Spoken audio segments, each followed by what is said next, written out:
It's my great pleasure today to be speaking with my friend and colleague, Laura Schmidt, who is one of the co-founders of the Good Grief Network. And Laura, welcome to our conversation.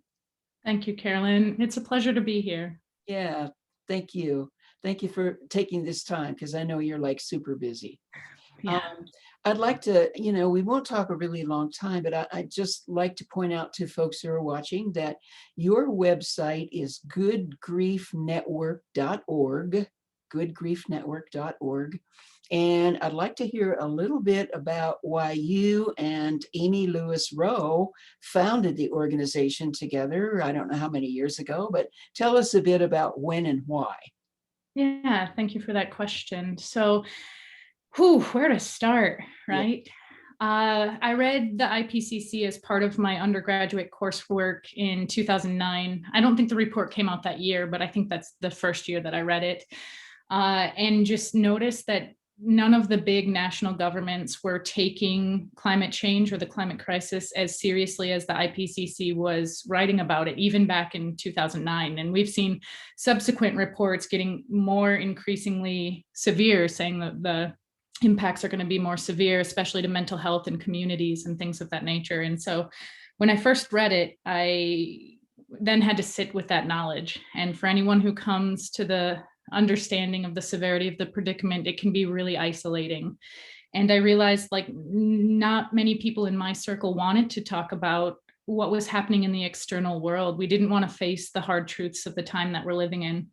And so then I started a graduate program in environmental humanities with the knowledge of, okay, the climate crisis is here. It's not 50 years from now. It's not 100 years from now. It's here. People are being impacted now.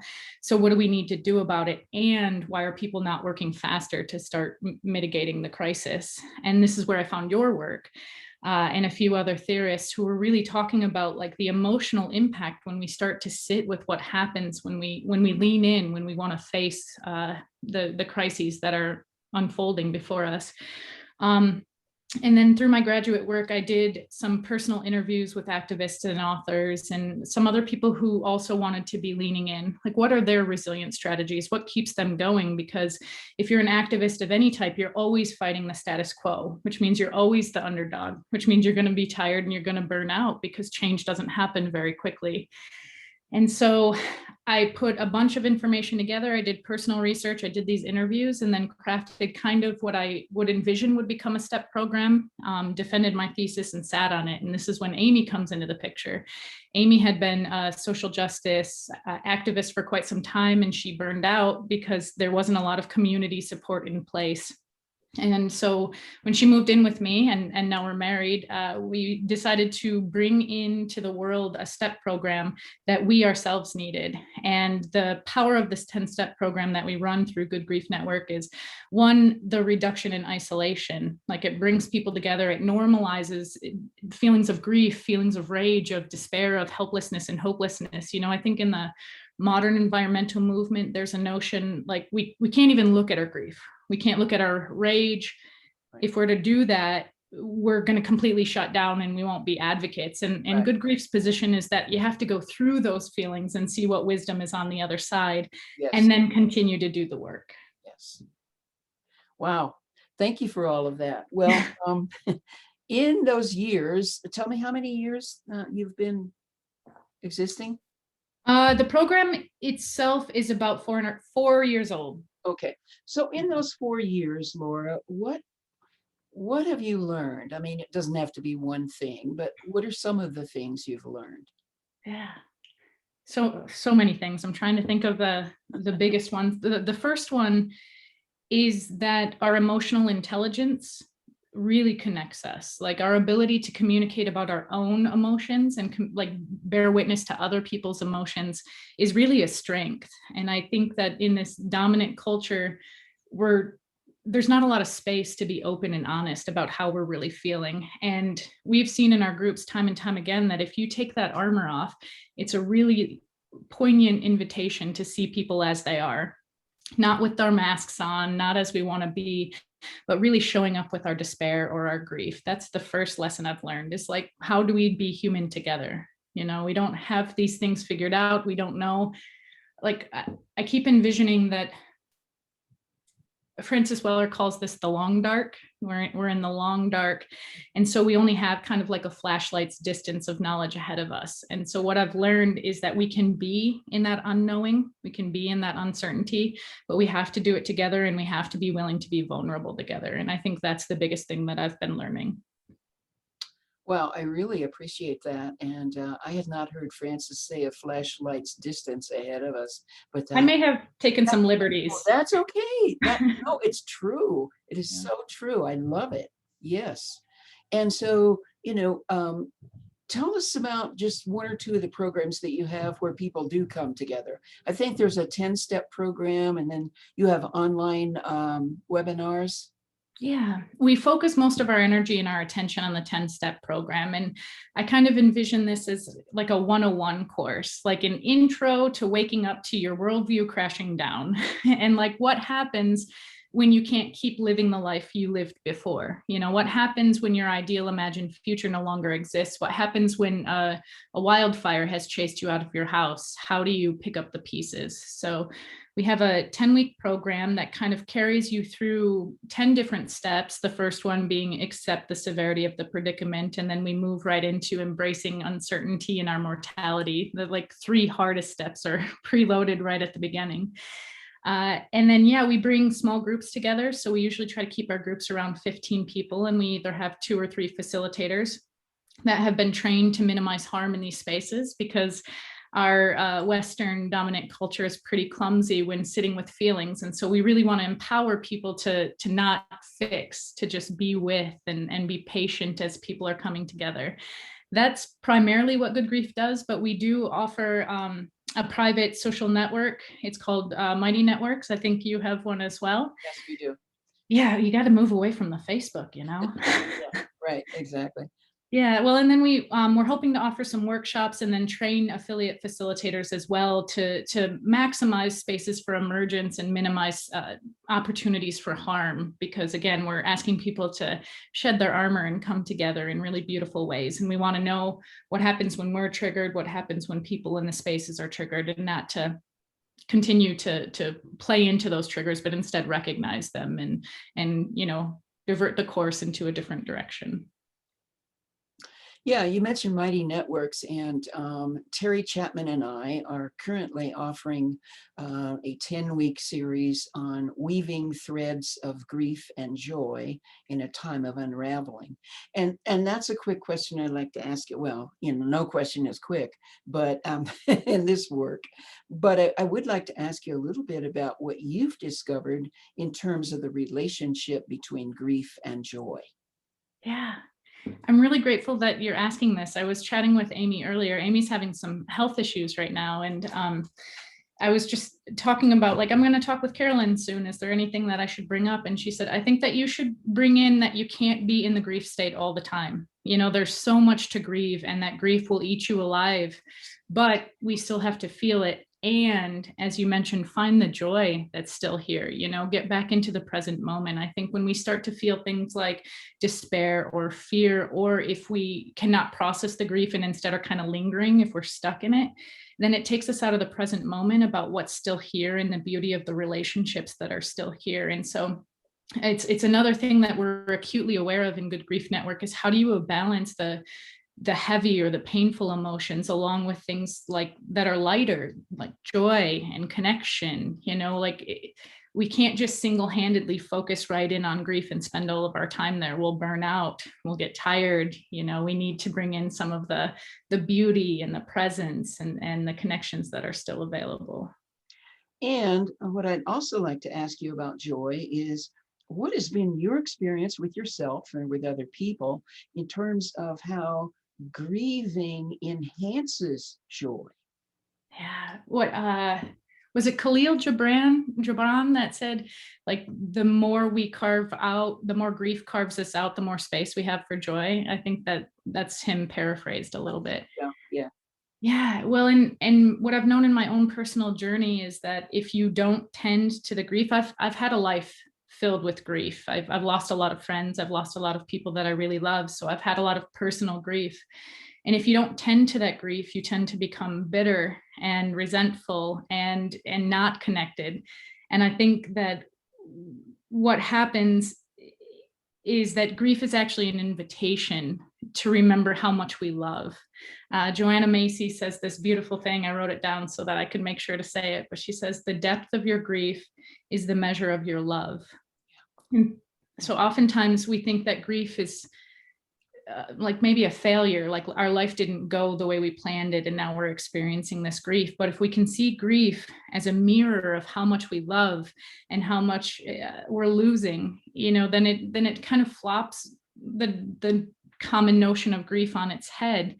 And instead we can see like how much we love, how sensitive we are to the losses that are around us, whether they're social justice or species extinction or full ecosystems. And so I think there's a delicate interplay that we have to feel the grief, and it carves us out and creates more space for the joy and for the love. But they're almost two sides of the same coin. It's just a matter of perspective. I don't know about you, but for me, when I've allowed myself to grieve, and I've heard this from many people I've had in workshops, is that joy is enhanced, aliveness is enhanced, and maybe one of the most important definitions of joy is aliveness. When we're suppressing that grief, we're not being fully alive. We're being kind of, half dead, and we're just not, in the passion of life. Yeah. Brene Brown says we can't selectively numb our emotions. And this was like a revelation for me because I had been trying to. Like I said, I came from a lot of loss. I came from a lot of trauma. And so my survival mechanism was to mute the emotions.